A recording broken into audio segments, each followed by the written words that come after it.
예수님께서 가늠한 여인을 붙잡아온 자들에게 너희 중에 죄 없는 자가 먼저 돌로 치라라고 하셨습니다. 그런데 이 성경 말씀의 의미가 죄 지은 자를 치리하지 말라는 의미가 아닙니다. 돌로 치라는 의미는 죽이라는 의미입니다. 그런데 이 성경 구절을 지금의 사람들은 교회에서 도덕적으로나 성경적으로 죄 지은 자를 치리하지 못한다라는 의미로 해석해서 무조건적으로 용서하자, 혹은 그의 죄를 묻거나 따지지 말자라는 의미로 해석합니다. 하지만 성경에는 분명히 교회에서 죄 지은 자를 치리하라고 쓰여 있습니다. 다시 말씀드려서 예수님께서 가늠한 여인을 붙잡아온 자들에게 하신 말씀, 너희 중에 죄 없는 자가 먼저 돌로 치라는 구절은 많은 사람들이 잘못 해석할 수 있습니다. 예수님의 이 말씀은 죄를 묻지 말라는 것이 아니라 자기 자신을 돌아보고 겸손하게 행동하라는 의미였습니다. 그리고 더 나아가서는 죄 지은 자의 목숨을 너희가 함부로 거두지 말라는 의미입니다. 교회 내에서 죄를 치리하는 것과 관련된 성경 구절을 통해 이 주제를 더 명확하게 설명해 드리겠습니다. 예수님께서 가늠한 여인에게 하신 말씀의 의미, 요한복음 8장 7절, 너희 중에 죄 없는 자가 먼저 돌로 치라. 이 구절은 예수님께서 율법을 어기지 않으시면서도 동시에 사람들에게 자신의 죄를 돌아보게 하시는 지혜로운 답변이었습니다.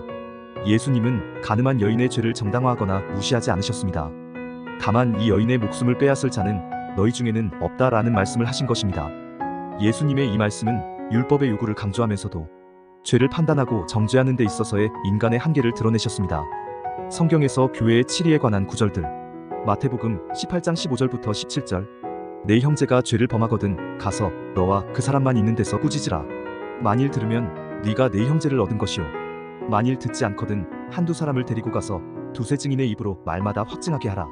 만일 그들의 말도 듣지 않거든 교회에 말하고 교회의 말도 듣지 않거든 이방인과 세리와 같이 여기라. 이 구절은 교회가 죄를 범한 자를 어떻게 치리해야 하는지를 명확하게 설명합니다. 개인적으로 접근하여 문제를 해결하려고 노력하고 듣지 않으면 교회의 공동체 내에서 문제를 다뤄야 합니다.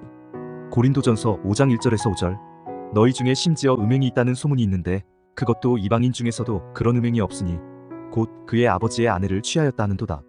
그런데도 너희가 오히려 교만하여졌고 어찌하여 통회하지 아니하고 그 행한 자를 너희 중에서 쫓아내지 아니하였느냐?